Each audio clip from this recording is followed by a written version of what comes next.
फिर भाग रहा है बार बार।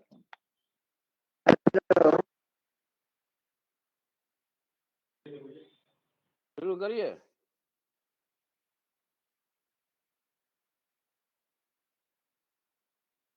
हेलो बख्शीदा, आप सामने रख के ऐसे कीजिए ना आप। हेलो बख्शीदा,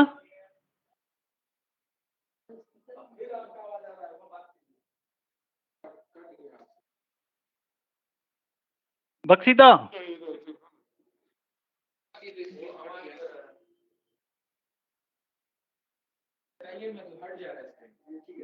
ठीक है, मेरा वाले से जुड़िए। रुकिए हम कर दें उसके बाद।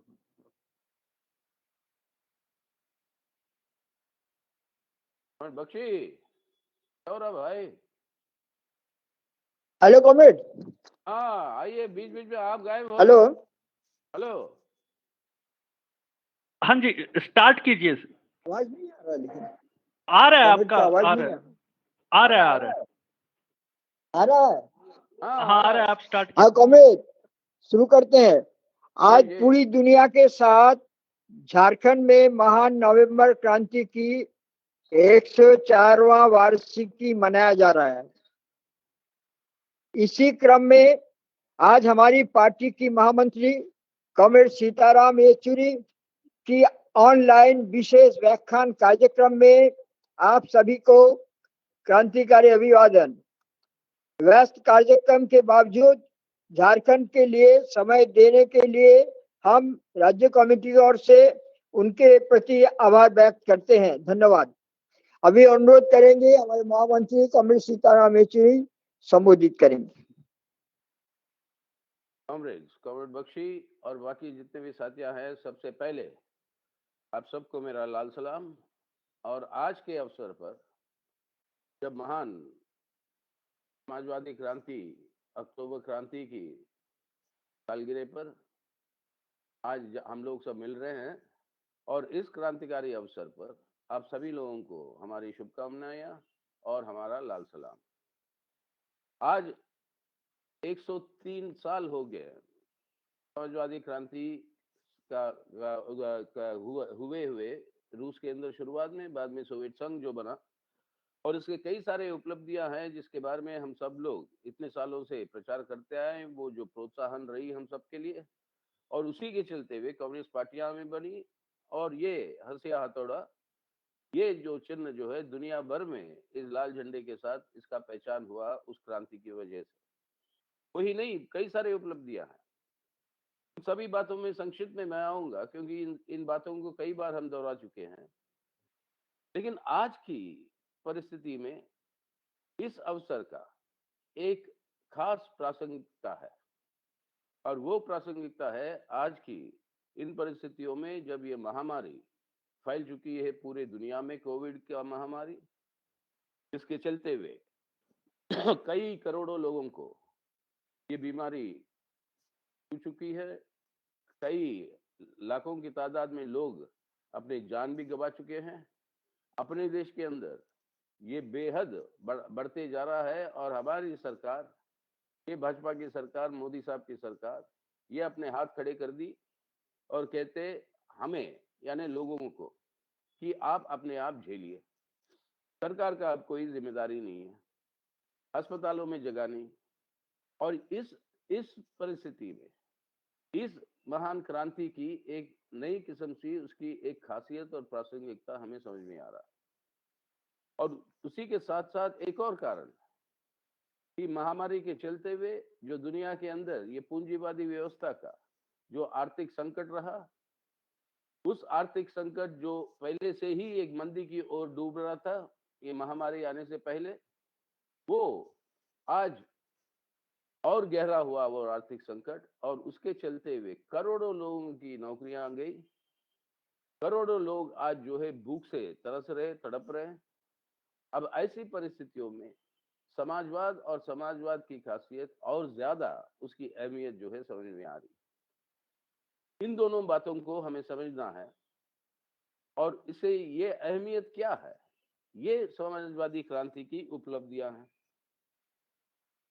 1917 के बाद दुनिया की जो भी प्रगति हुई है, मानव सभ्यता का जो भी प्रगति हुआ है उसके ऊपर इस समाजवादी क्रांति का, आपके सोवियत संघ का एक छाप एक प्रकार रहा है कि वो निर्धारित करते गई कि दुनिया के अंदर मानव सभ्यता, मानव संस्कृति किस तरीके से बढ़ेगी, इन सब के ऊपर एक अहम प्रभाव ये समाजवादी क्रांति ने डाला।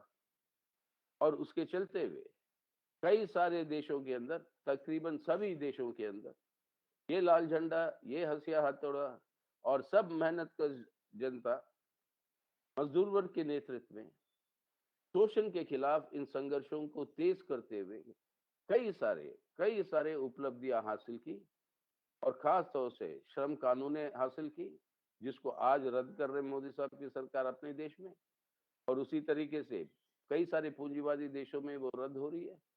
और इस आर्थिक संकट के चलते हुए उसका जवाब क्या है, उस जवाब के अंदर भी इस अक्टूबर क्रांति का एक बहुत बड़ा प्रासंगिकता है। अब इन दोनों चीजों को हमें आज समझना है कि आज के दिन अक्टूबर क्रांति के चलते हुए जो समाजवादी व्यवस्था बना, उसके अंदर सबको शिक्षा, सबको स्वास्थ्य, इस महामारी के दौरान सबसे बड़ी हथियार है समाजवादी देशों के अंदर, और सबको रोजगार, ये उपलब्धियां पूरे दुनिया में एक प्रोत्साहन का रूप दिए। और साथ ही साथ दुनिया के अंदर कम्युनिस्ट आंदोलन को बढ़ोतरी करने पे जो योगदान था उनका, उनके चलते हुए कई सारे देश समाजवाद में बदले। एक मानव शोषण, एक इंसान दूसरे इंसान पर शोषण करने की व्यवस्था को खत्म करके समाजवादी व्यवस्था का स्थापना हुआ, जैसे चीन में, जैसे वियतनाम में, जैसे कोरिया में, जैसे क्यूबा में।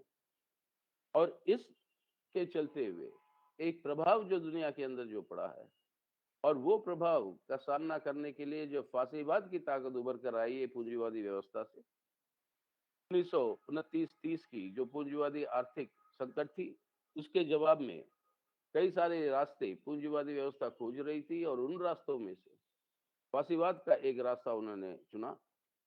और उस फासीवादी हमलों के सामना करते हुए दूसरा विश्व युद्ध जो हुआ, जो हिटलर ने शुरू किया पूरे दुनिया पे उस फासीवादी व्यवस्था को कब्जा करने के लिए, उस दूसरे विश्व युद्ध में सबसे बड़ा योगदान हिटलर को हराना, फासीवाद को हराना, वो इस लाल झंडे का रहा। और यही लाल झंडा जो आज तो हिटलर को हराने की संदेश पूरे दुनिया को दिया कि बर्लिन में, जर्मनी के जो राजधानी में, वहां पर उनके पार्लियामेंट के ऊपर हिटलर की जो ऑफिस है, हेडक्वार्टर्स थी, उस हेडक्वार्टर्स के ऊपर वो फासीवाद का झंडा को उतार कर ये लाल झंडा वहां पे फहराया गया। अमेरिका की झंडा नहीं, ब्रिटेन का झंडा नहीं, फ्रांस का झंडा नहीं, जो सब मिलकर लड़ रहे थे हिटलर को सोवियत संघ के साथ, लेकिन वो ये सोवियत संघ का लाल झंडा, दुनिया के मजदूर और किसान, मेहनत कर जनता का लाल झंडा, वो फहरा कर दुनिया को मुक्त किया फासीवाद से। और इसके चलते हुए कई सारे गुलाम देश, वो उनको आज़ादी मिली। ना सिर्फ गुलाम देश को आज़ादी मिली, लेकिन जिस तरीके से आज़ादी के बाद इन देशों में अपने भारत सहित वो एक प्लानिंग की व्यवस्था के आधार पर अर्थव्यवस्था के विकास के लिए जो सोवियत संघ का अनुभव रहा, उसको इस्तेमाल करते हुए कई सारे स्वतंत्र देश अपने टांगों पर खड़े रहने की ताकत सोवियत संघ ने दी थी। और इसी के चलते हुए पूंजीवादी व्यवस्था में क्या हो रहा था, दूसरे विश्व युद्ध के बाद जब समाजवाद की जो विस्तार होने लगी, कई सारे देश पूर्वी यूरोप के अंदर वो समाजवाद की ओर आकर्षित करके समाजवादी देश बने। और समाजवादी चेतना और भावनाओं का ताकत जो है लोगों की मानसिकता में बढ़ रहा था। ऐसी समय से मुकाबला करने के लिए पूंजीवादी व्यवस्था अपने मुनाफे जो बढ़ाना है, जो उसका मकसद है पूंजीवादी व्यवस्था का, मुनाफों का एक हिस्सा खर्च करना शुरू की आपके जनता की सुविधाओं के लिए। और ये पूरा सोशल सिक्योरिटी सिस्टम जो पूंजीवादी देशों में आप देखते हो, ये था जवाब समाजवाद के प्रभाव का। आज जो वेलफेयर स्टेट की बात करती है पूंजीवादी व्यवस्था में, वो वेलफेयर स्टेट का जन्म होता है कि समाजवादी चेतना मजदूर वर्ग में और मेहनतकश जनता के अंदर उसको लगाम लगाने, यानी ये प्रभाव जो पूरा का पूरा रहा। अक्सर ये गलत प्रचार होता है, समाजवाद जो है वैज्ञानिक विकास नहीं कर पाया, वैज्ञानिक विकास पूंजीवादी की है। याद रखिए, समाजवादी रूस, सोवियत संघ सबसे पहले अंतरिक्ष में जाने वाली देश रहा। तो लॉन्च किया, उसके बाद यूरी गैगरिन को जो अंतरिक्ष में भेजा, उसके बाद डर के मारे अमेरिका के उस समय के राष्ट्रपति कैनेडी, जॉन एफ कैनेडी, उनको घोषणा करना पड़ा कि 1960 के दशक के अंत तक हम इंसान को चांद पर उतारेंगे, और उतारा 1969 में, आखिरी साल में। तब तक सोवियत संघ अपने जीप, रिमोट कंट्रोल जीप बेच चुकी थी, एक कुत्ते को बेच चुकी थी, लाइका, और ये सब कहते हुए कि अगर आप इंसान को उतारना चाहते हो तो वो हमारे पास क्षमता है, लेकिन ये इस तरीके की तू मैं में हम नहीं उतरना चाहते हैं, लेकिन वो अपना क्षमता दिखाए। वैज्ञानिक विकास कई सारे क्षेत्रों में, इस तरीके से कला रंच में, आपके सिनेमा में, आजकल जो आपको मोन्टाज की जो टेक्निक होती है, मोन्टाज माने एक घटना से दूसरे घटना, फिर वापस एक उसी घटना, फिर वापस दूसरे घटना, ये इस तरीके के टेक्निक जो शुरू हुए हैं वो हुआ था समाजवादी सोवियत संघ से। यानी हर क्षेत्र में ये विकास जो उनकी हुई। अब आई बात कि इतने सब विकास के बाद, इतनी तरक्की के बाद, और सबसे बड़ा उपलब्धि उनका कि साम्राज्यवाद का मुकाबला करते हुए दुनिया के अंदर कई सारे मुक्ति आंदोलनों को जो है प्रोत्साहन किया। दक्षिण अफ्रीका में ही सही, वहां पे जो अपार्थाइड के खिलाफ जो संघर्ष में जो मदद रही, फिलिस्तीन के लिए उनको अपना देश मिले उसके लिए जो मदद रही, कई सारे लैटिन अमेरिका देशों में क्यूबा की क्रांति का मजबूती के साथ, कई सारे देशों के अंदर वहां पर मानव मुक्ति की ओर इन संघर्षों को प्रोत्साहन देना, और दुनिया में कई सारे प्रांतों में इस तरीके से ये आंदोलन जो उभर कर आए, कौमी मुक्ति आंदोलन, इन आंदोलनों का भी प्रोत्साहन उस समय सोवियत संघ की वजह से मिला था। यानी साम्राज्यवाद का मुकाबला आर्थिक क्षेत्र में, मिलिट्री क्षेत्र में, और सभी क्षेत्रों के अंदर टक्कर और वो मुकाबला देने से दुनिया को एक और युद्ध से बचाया समाजवाद। ये सवाल जरूर उठा, अपनी पार्टी के सामने भी उठा, पूरे दुनिया के कम्युनिस्ट आंदोलन के सामने उठा। इतने बड़े बड़े उपलब्धियों के बाद इस तरीके से समाजवाद को पिछला धक्का क्यों लगा? सोवियत संघ को ही समाजवाद इस तरीके से वो वहां पर उसकी गिरावट हुई और सोवियत संघ का ही बिखराव हो गया। कई सारे कारण रहे।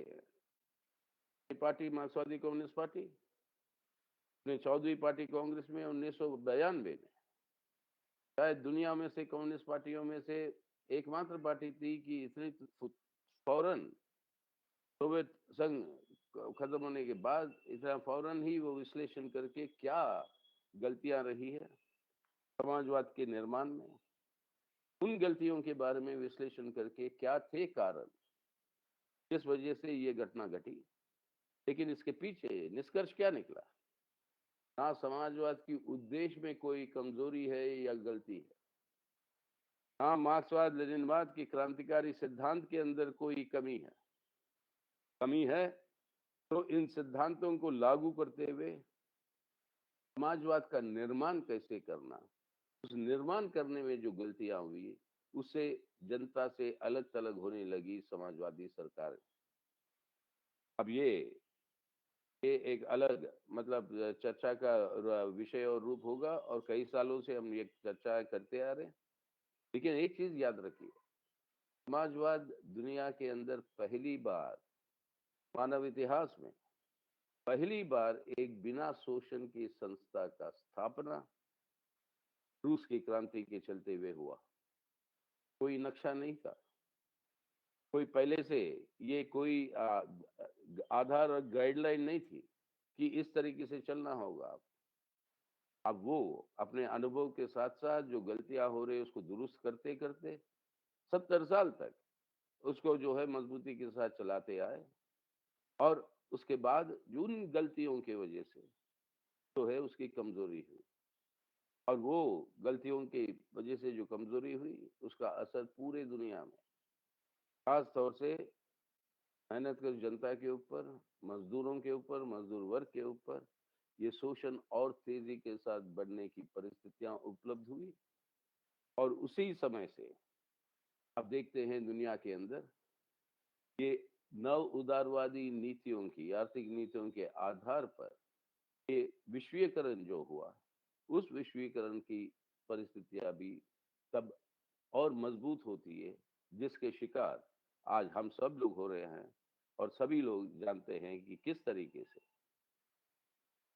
आज के दिन जो बुनियादी हमारी आत्मसंप्रभुता है आर्थिक क्षेत्र में, उसी आत्मसंप्रभुता को खत्म करते हुए, ध्वस्त करते हुए दुनिया के अंदर पूंजी का और पूंजीवाद का, साम्राज्यवाद के नेतृत्व में एक नंगा नाच और शोषण का एक इतना गंभीर तरीके से शोषण बढ़ाने की जो बात शुरू हुई थी उस समय, उसके चलते हुए उसी के नतीजे से ये आर्थिक संकट भी पैदा हुआ।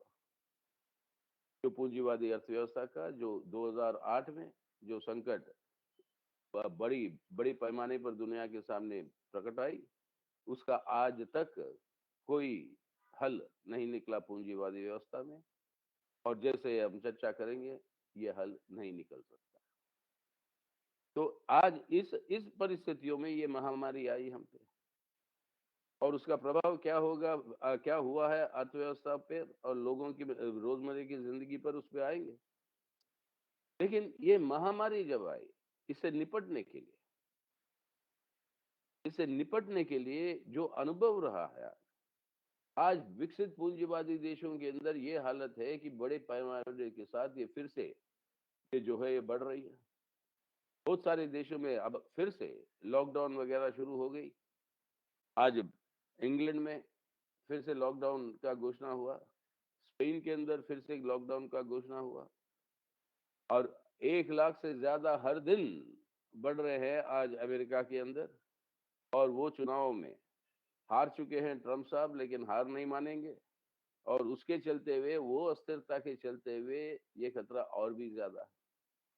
यानी आज कोई संख्या देने का कोई मतलब नहीं है, क्योंकि हर मिनट ये संख्याएं बदलती जा रही है। लेकिन पूंजीवादी दुनिया के अंदर ये और ज्यादा फैलते हुए नजर आ रही है, भारत सहित। और इसके चलते हुए कई सारे लोगों के, जैसे मैं पहले कह रहा था, जान भी चली गई, और कई सारे लोगों को ये खतरा भी है। और हॉस्पिटलों का और चिकित्सा का व्यवस्था जो है कुछ खास रूप जो है उसका विस्तार नहीं हुआ, जिसके चलते हुए सबसे ज्यादा इसका असर पड़ रहा है गरीबों पे।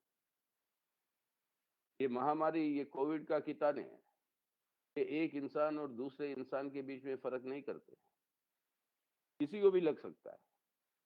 लेकिन जब लगा तो उससे डटकर मुकाबला करने की जो क्षमता अपने शरीर में होनी चाहिए, वो क्षमता पूंजीवादी व्यवस्था के चलते हुए उसके अंदर बहुत गंभीर फर्क है।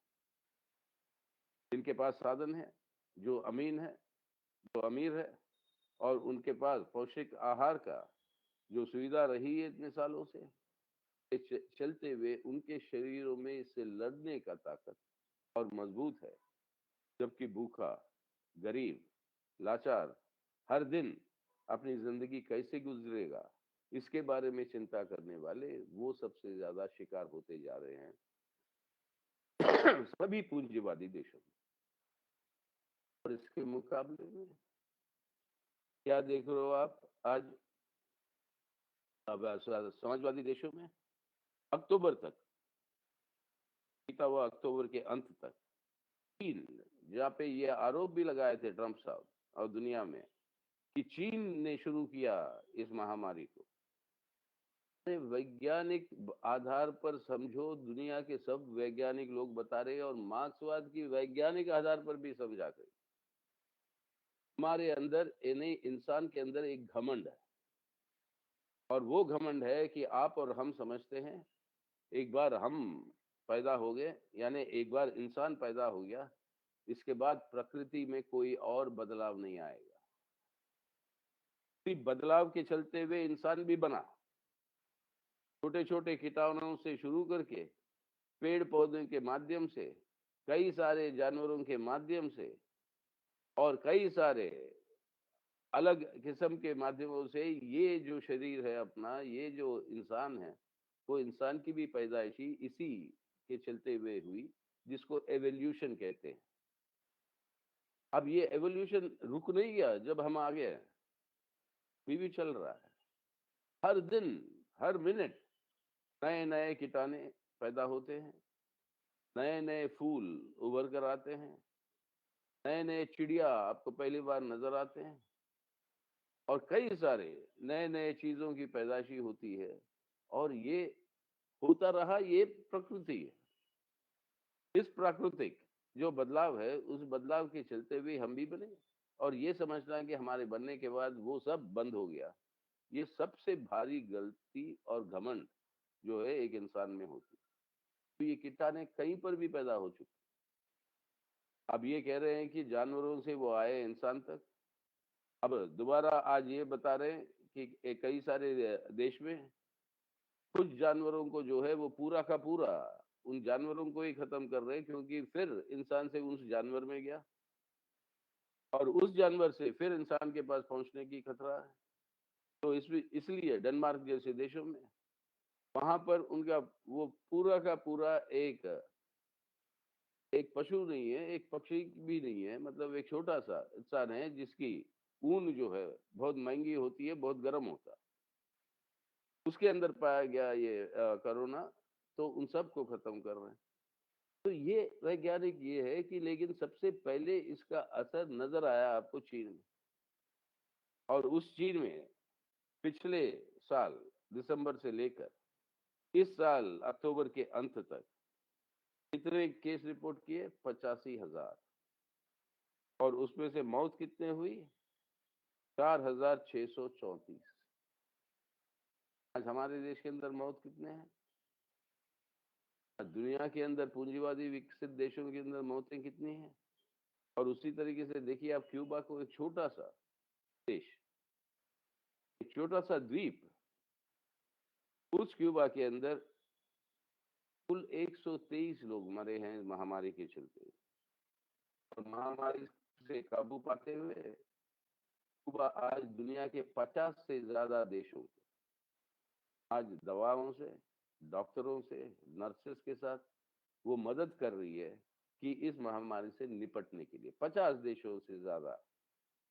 वियतनाम का हाल देख लीजिए, वियतनाम के अंदर आज 139 लोगों की मौत हुई। लेकिन सब समाजवादी देशों के अंदर क्या है? कोरिया के अंदर तो एक भी केस नहीं उभर कर आया, क्योंकि कोरिया को इस तरीके से लॉकडाउन है कोरिया के ऊपर कई बरसों से, कई दशकों से, तो वहां पर बाहर से कोई नहीं पहुंचा, तो ये महामारी का इन्फेक्शन भी नहीं पहुंचा। उनका कहना है कि कोई मौत तो हुई नहीं। यानी उन देशों के अंदर जहां पर चिकित्सा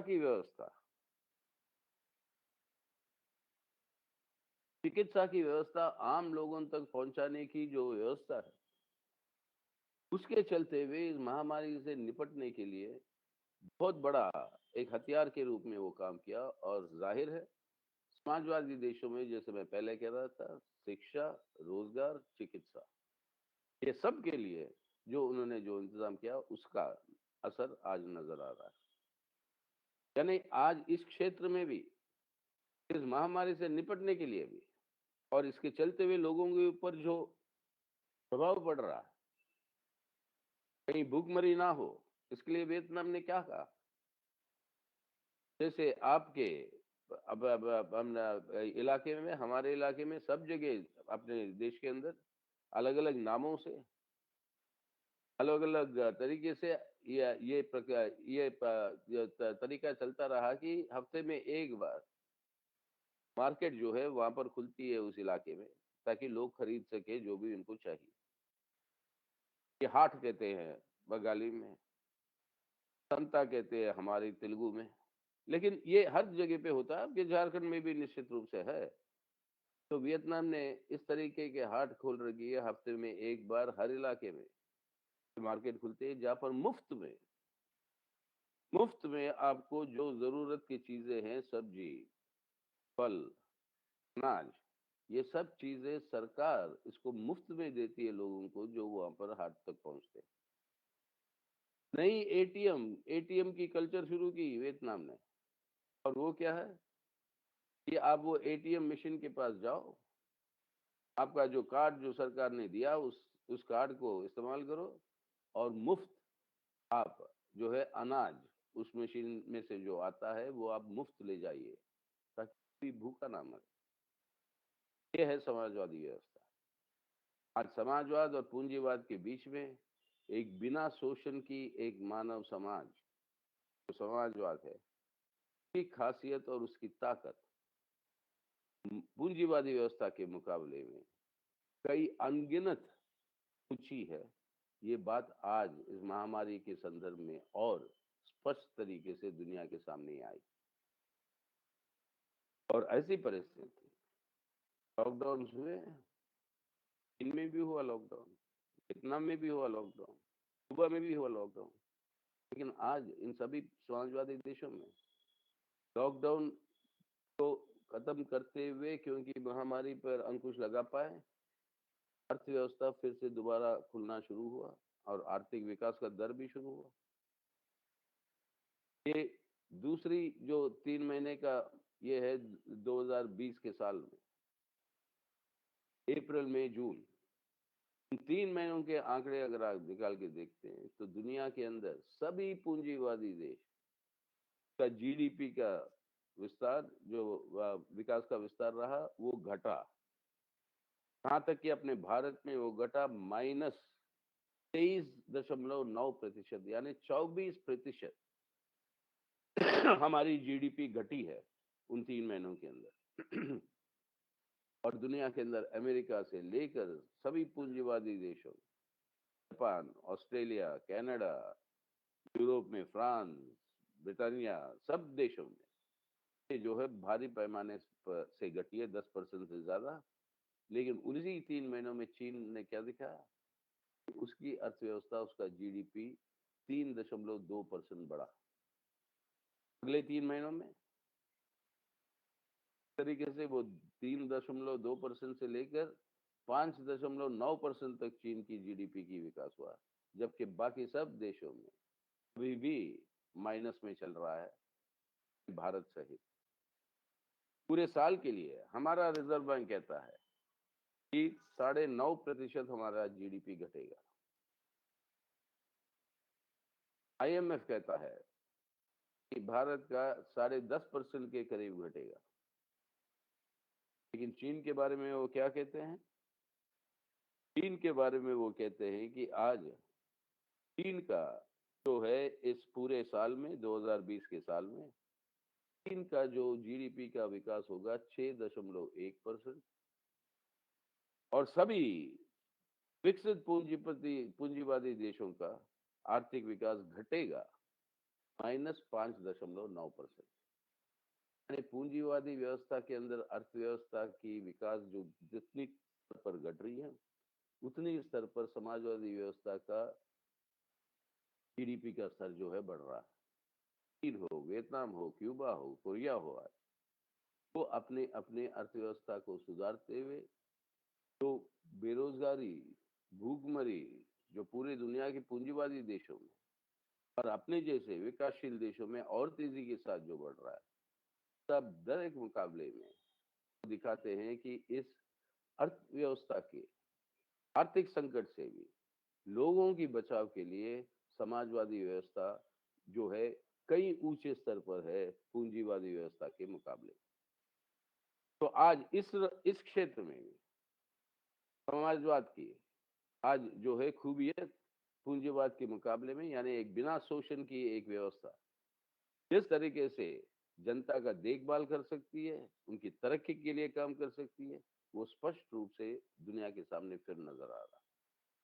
तो इन दोनों सवालों पर, महामारी से निपटना और इस आर्थिक संकट से निपटना, दोनों पर आज यह सोवियत संघ और अक्टूबर क्रांति की प्रासंगिकता और ज्यादा अहमियत से नजर आती है कि समाजवाद की ना सिर्फ एक ऊंचे स्तर पर है पूंजीवादी व्यवस्था के मुकाबले में, लेकिन उसकी जरूरत कितनी है, और ये जरूरत इसलिए भी समझ में आनी चाहिए हमें, जबकि हम आज इस दोनों संकटों से कैसे निपटना है, उसके लिए पूंजीवादी व्यवस्था किस तरीके से इसके समाधान खोज रही है, जिसका असर और बुरा पड़ेगा मेहनतकश जनता के ऊपर।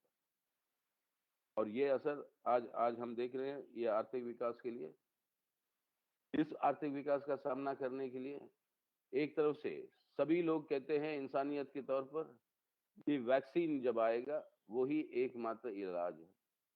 सही बात है। जब तक ये वैक्सीन नहीं आएगा, हम सबको भी अपने नकाब पहन कर रहना चाहिए, दूरी रखना चाहिए एक से दूसरे के बीच में, और साथ ही साथ हाथ धोते हुए अपने आप को स्वच्छ रखना भी जरूरी है। लेकिन अब इन सभी चीजों को करना है तो सरकार को जो कदम उठाना है, वो जैसे मैं कह रहा था, उसे अपने मोदी सरकार जो है हाथ खड़े कर ली, राज्य सरकारों पे डाल दिया। लॉकडाउन का घोषणा किया 4 घंटे की नोटिस में। के चलते हुए हमने देखा हमारे जो प्रवासी, जो हमारे मजदूर रहे हैं, आपके झारखंड से भी कई लोग आए हैं, कई लोगों को वापस जाना पड़ा, और किस तरीके से गए, क्या बेहाल थी उनकी। कितने लोगों की मौतें हुई है रास्ते में, कितने लोग भूख और कुपोषण के शिकार बने हैं। अब ये सब चीज हम सब लोगों ने देखा, लेकिन इसके लिए राहत कुछ नहीं। हम मांगते आए हैं कि सीधा 7,500 रुपए उन परिवारों को दो हर महीने 6 महीने तक, मोदी साहब, जो इनकम टैक्स के दायरे से बाहर है। हमने कहा जो आपके गोडाउनों में 10 करोड़ से ज्यादा टन अनाज सड़ रहा है या चूहे खा रहे हैं, ये आप मुफ्त बांटिए, जो लोग भूखे हैं। नहीं, वो काम नहीं करते, उस पे मुनाफा बनाना चाहते हैं दुनिया में बेचकर। जब अपने खुद के लोग मर रहे हैं तो उसके लिए कोई फिक्र नहीं। और इस उल्टा इसको छोड़िए, उसके ऊपर जो भी जितने भी जो हमारे अधिकार रहे मजदूरों के, उन अधिकारों को रद्द कर दिया, पूरे श्रम कानून को रद्द कर दी। प्रवासी मजदूरों के लिए कानून जो और मजबूत होनी चाहिए उनके बचाव के लिए, वो हम मांगते आए। अब जो भी कानून था कमजोर, उसको भी खत्म कर दिया। कई सारे राज्यों में तो 8 घंटे की जगह 12 घंटे काम करने की ऑर्डर आ गया। तनख्वाह वही रहेगी, लेकिन घंटे आप काम करोगे 12, 8 नहीं। यानी हर 2 दिन में 3 दिन का काम होगा, यानी 3 8 घंटे हो जाएंगे। अगर 4 घंटे जोड़ो आप 2 दिन में, मुनाफे वो बनाएंगे। तो राहत की जगह क्या करते हैं, आत्मनिर्भर भारत नारा, और आत्मनिर्भर भारत के आधार पर जो काम कर रहे हैं वो क्या कर रहे हैं, आत्मनिर्भरता नहीं, आत्मसमर्पण हो रही है। हमारे अर्थव्यवस्था की, हमारे देश की संपत्ति का लूट हो रहा है, ताकि पूंजीपतियों उनके मुनाफों का दर और ज्यादा से ज्यादा बढ़े। अरे ये आर्थिक संकट इसलिए है, ये मंदी इसलिए है क्योंकि लोगों के हाथ में खरीदने की क्षमता नहीं है। 15 करोड़ से ज्यादा लोगों की नौकरियों की छटनी हुई। आज दुनिया के अंदर सबसे ज्यादा भूख का शिकार अगर कोई देश है, उन देशों में से अब शर्म आती है अपना भारत।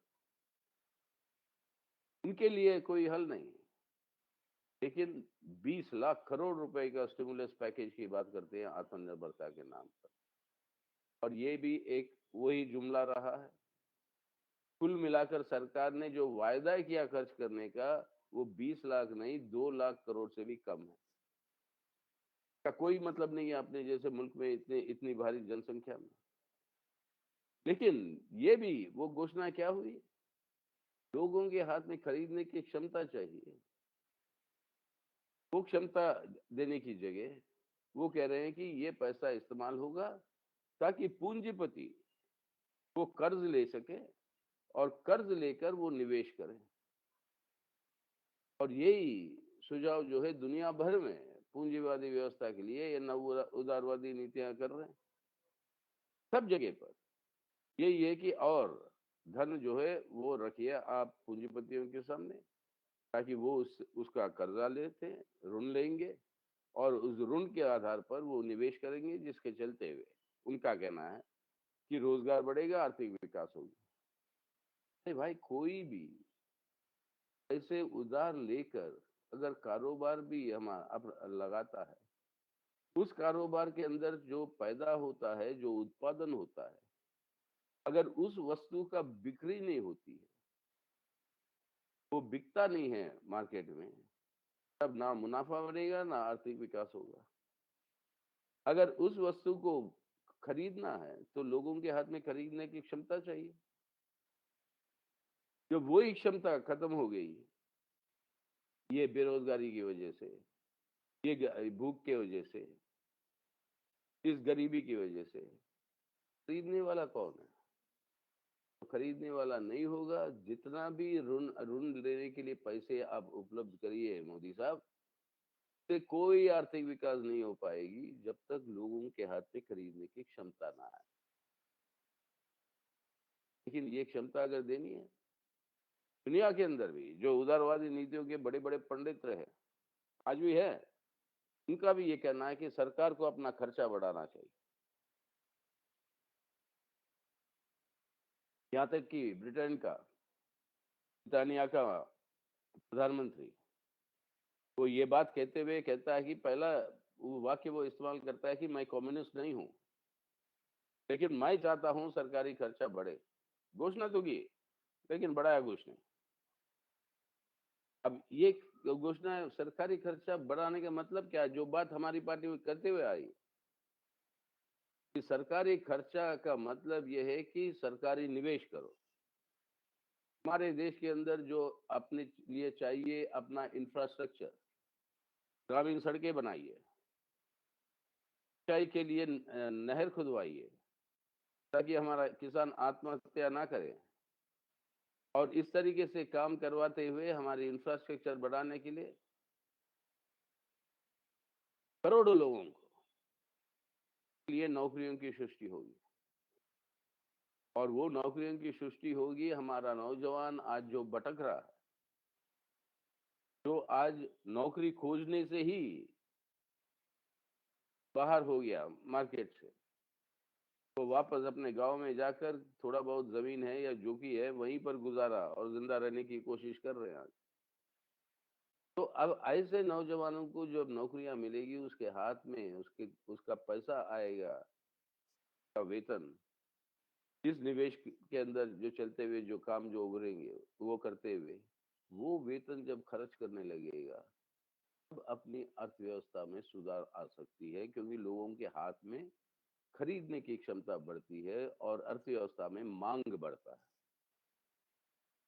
तो ये रास्ता है, ना सिर्फ भारत के अंदर ये रास्ता है, पूरे दुनिया के अंदर ये रास्ता है। लेकिन वही नहीं होने देती है ये नव उदारवादी विश्वीकरण का दौर। क्यों? अगर सरकार निवेश करना शुरू करे, वो निवेश जो मुनाफे जो बन सकते थे, वो मुनाफे पूंजीपति नहीं बना पाएंगे। पूंजीपतियों के मुनाफे के दर में बहुत बड़ा कमी आएगी। वो जो है बर्दाश्त नहीं करेगी ना उदारवादी ये विश्वीकरण का दौर। ये सब देशों के अंदर ये स्टिमुलस पैकेज जो दिए गए, वो सब इसी प्रकार से है। निजी पूंजीपतियों के लिए, निजी पूंजी के लिए सुविधाएं पैदा करो ताकि वो निवेश करके मुनाफे बनाए, लेकिन जैसे मैं कह रहा था उसका कोई मतलब ही नहीं है, कोई निवेश करेगा ही नहीं, क्योंकि निवेश से जो उत्पादन होता है वो अगर बिकेगी नहीं, ना दुनिया के अंदर मार्केट है, ना हर देशों में मार्केट, वो बिकेगी नहीं, तो वो उनको मतलब निवेश करने का मौका ही नहीं है। उल्टा क्या होगा, मुनाफे के दर वो पैदा करके रख सकते हैं। आज हमारे देश के अंदर इसी लॉकडाउन के चलते हुए, इसी महामारी के दौर के चलते हुए, हमारे देश के 50 सबसे अमीर लोगों की संपत्ति 14% बढ़ी है,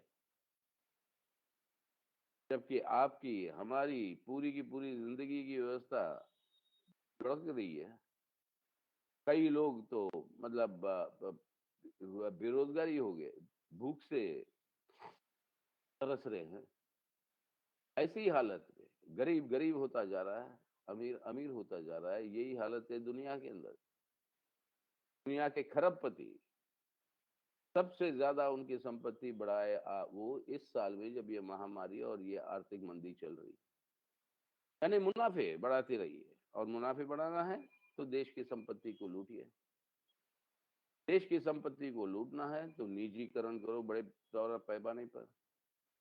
भारत में ही देख लो, कोई ऐसा पब्लिक सेक्टर बचा नहीं है जिसको बेचने पर तुली नहीं है ये मोदी सरकार। आपके झारखंड में कई सारे पब्लिक सेक्टर, सब पब्लिक सेक्टर को या बेचने के लिए या बंद करके वो संपत्ति, उसका जमीन, उसका जो भी है संपत्ति, वो सब चंद पैसों में उसको बेच दे निजी पूंजीपति को, ताकि वो अपने मुनाफे बढ़ाते रहे। लूट देश का, और इस लूट का एक हिस्सा तो जाता ही है शासक पार्टी को। और वो नजर आ रहा है आपको किस तरीके से हमारे देश के अंदर जनतांत्रिक व्यवस्था को ही बिगाड़ दिया। आज बिहार के अंदर अंतिम चरण है इलेक्शन का, पोलिंग का, और वहां पर कैंपेन में जब गए थे, सुनने को क्या आया, भला कोई भी पार्टी जीते चुनाव, भला जनादेश किसी का भी हो, लेकिन सरकार भाजपा ही बनाएगी। क्यों और कैसे? आसान है। ऐसे आपने किया, ये देश की संपत्ति लुटवा रहे हो, हमारे किसान की संपत्ति, अन्नदाता की खेती, हमारे देश के अंदर मार्केट की, वो सब अब जो है नए कानून ले आकर वो भी सौंप दिया है निजी पूंजीपतियों को, बड़े बड़े पूंजीपति संस्थाओं को, ताकि वो मुनाफे बनाए, जबकि अपना किसान, अपना अन्नदाता आत्महत्या करते जा रहा है कर्ज में डूबकर। उसके लिए कोई राहत नहीं, लेकिन संपत्ति बेचो, का जो एक हिस्सा मिला उसका पूरा दुरुपयोग करते हुए चुने हुए जो एमएलए हैं उनको खरीद ले और सरकार बदल दे। गोवा में किया, कर्नाटका में किया, मणिपुर में किया, मध्य प्रदेश में किया, गुजरात में कोशिश किया, और वो ही करेगी कोशिश अगर बिहार में ऐसी नौबत आई। लेकिन अभी तक जो सूचना है, आप बिहार के और भी नजदीक है, एक जमाने में हिस्सा थे, आपके पास मेरे से ज्यादा जानकारी होगी कि आज महागठबंधन का लहर जो वहां पे चल रहा है उसको रोकना है।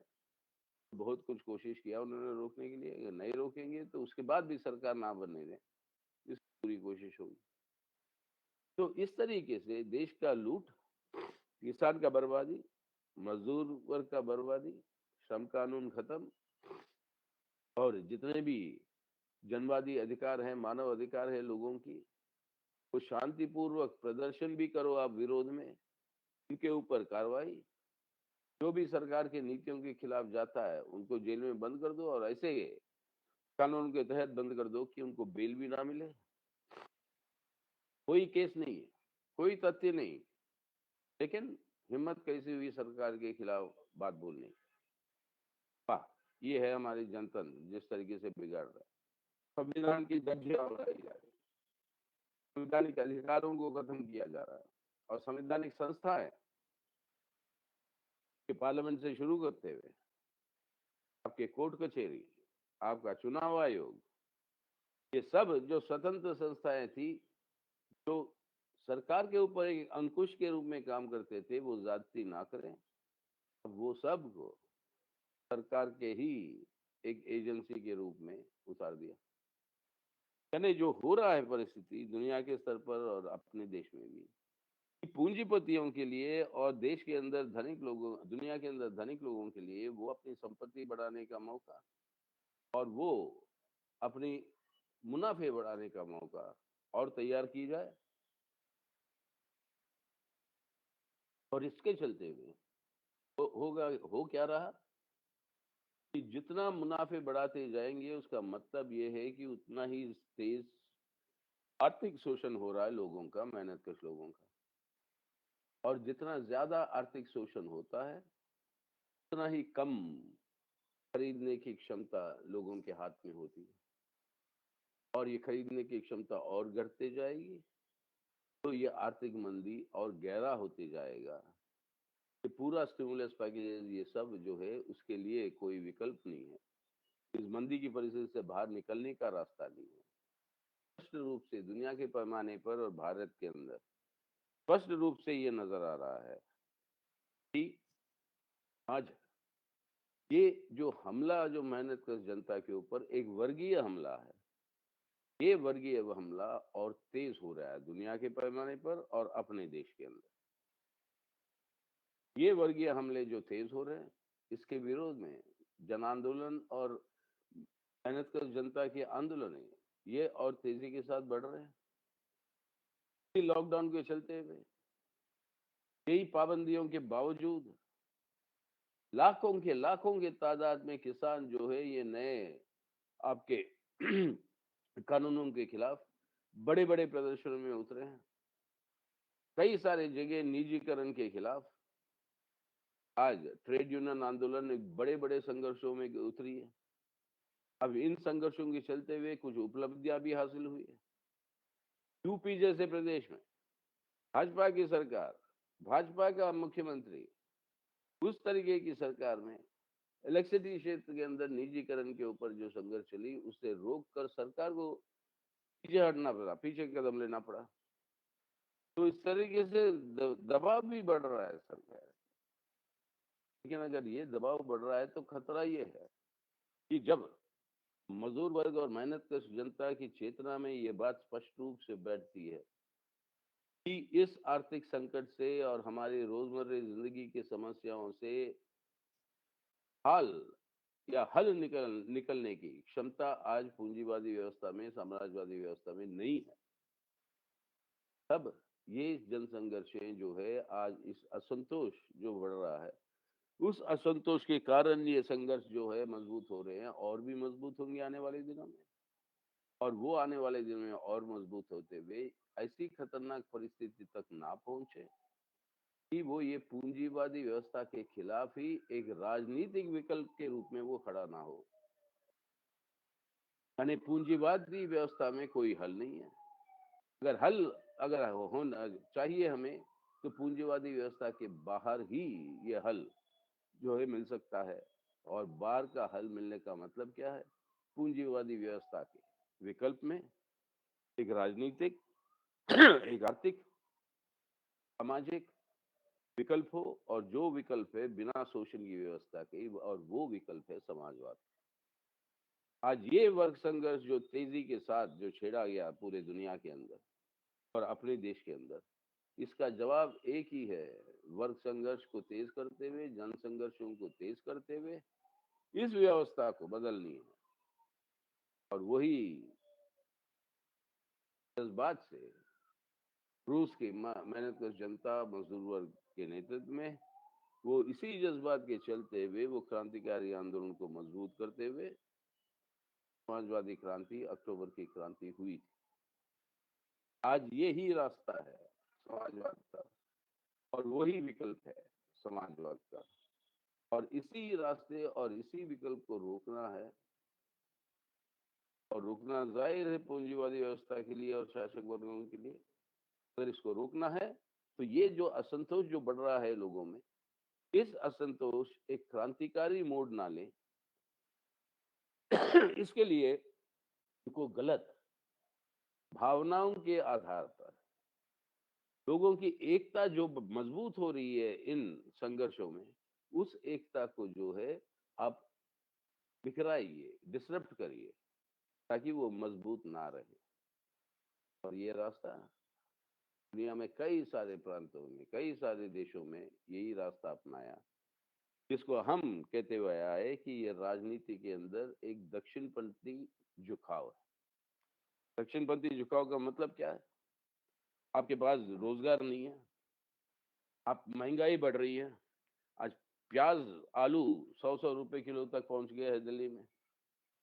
आज ऐसी व्यवस्था में लोग जब जो है इस व्यवस्था का विकल्प खोज रहे हैं, वो एक समाजवादी व्यवस्था का विकल्प एक राजनीतिक स्तर पर मजबूती से सामने ना आए, को रोकने के लिए लोगों के बीच में फूट डालो जज्बात के आधार पर। ट्रंप साहब क्या कर रहे हैं?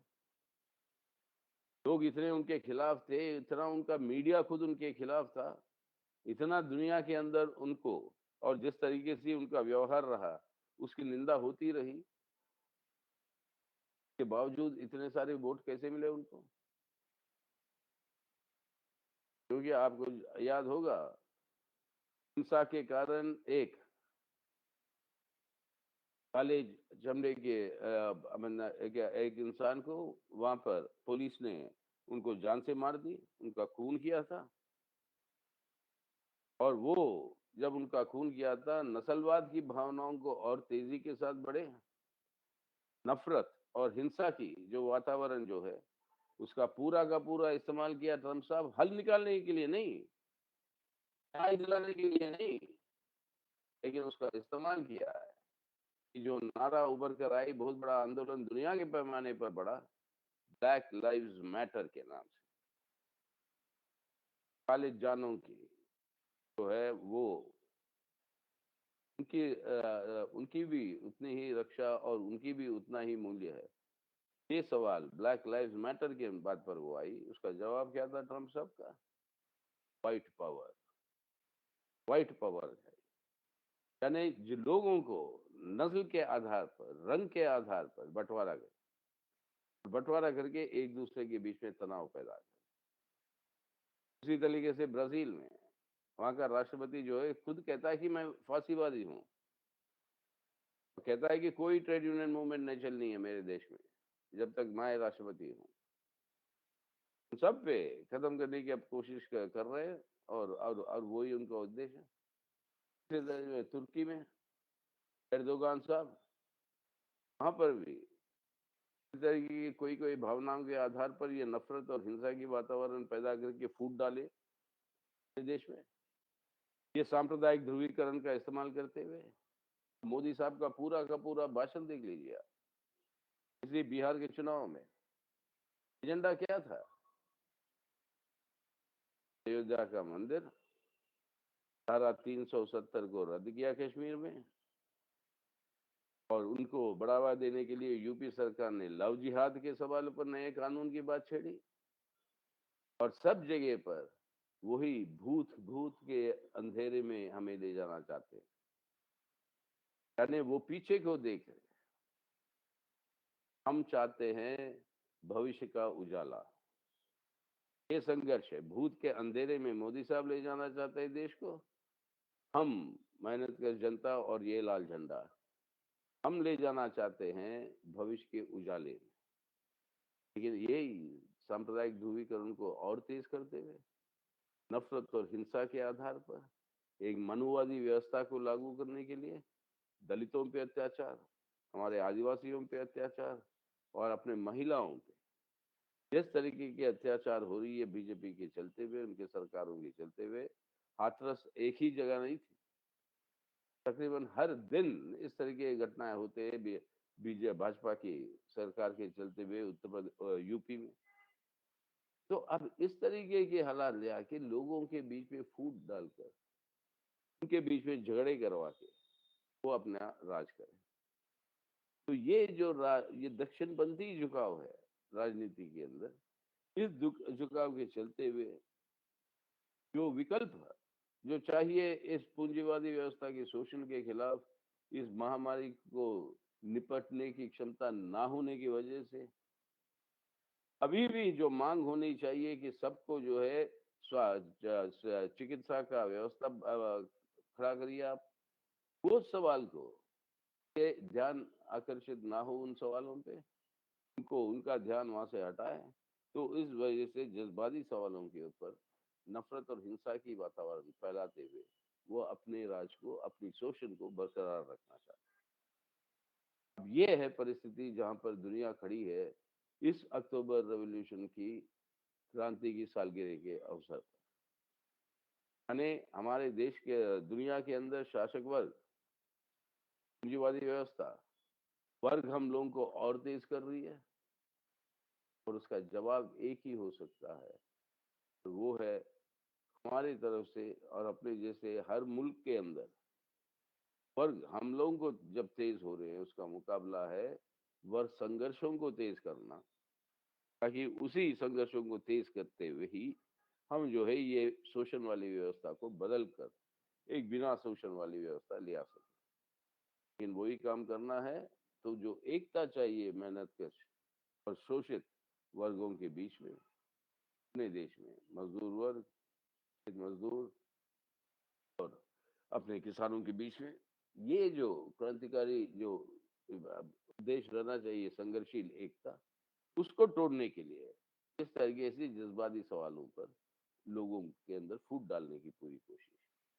तो आज ऐसी परिस्थिति, तो अक्टूबर क्रांति की याद करते हैं हम, इस साल सालगिरह मनाते हैं हम, तो हम मनाते हैं इसी मकसद से आने वाले दिनों में अपने वर्ग संघर्ष और तेज हों और उसके चलते हुए हमारे ऊपर जो शोषण हो रहा है इससे राहत के लिए हम अपने संघर्षों को जो है हम और मजबूत करके इस व्यवस्था को बदलने की हमारी पूरी की पूरी कोशिश ये जो है करनी है। वर्ग हमलों का जवाब वर्ग संघर्ष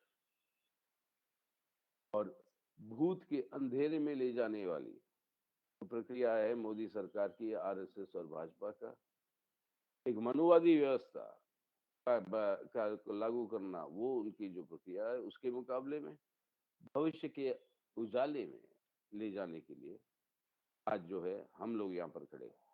देश के अंदर कोई साधनों की कमी नहीं है, अगर यही साधन इन नीतियों के चलते हुए तो लूटा जा सकता है इतने बड़े पैमाने पर, वही साधन अगर सरकारी निवेश में रखते आप तो अभी तक पिछले 6 सालों में सरकार की अभी तक कई बड़े पैमाने पर आत्मनिर्भरता भी बढ़ती है अपनी और जनता को राहत भी मिलता है।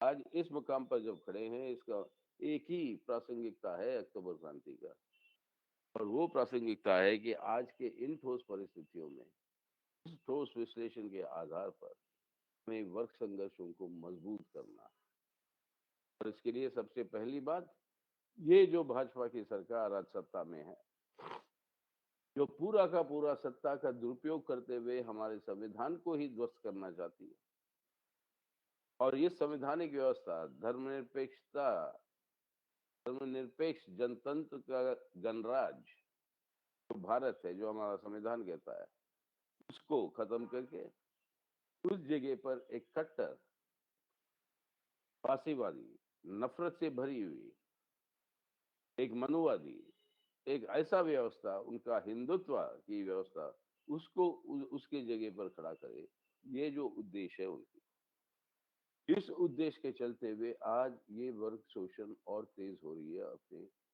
देश के अंदर। आज इसका सामना हमें करना है, यही प्रासंगिकता है ये अक्टूबर क्रांति।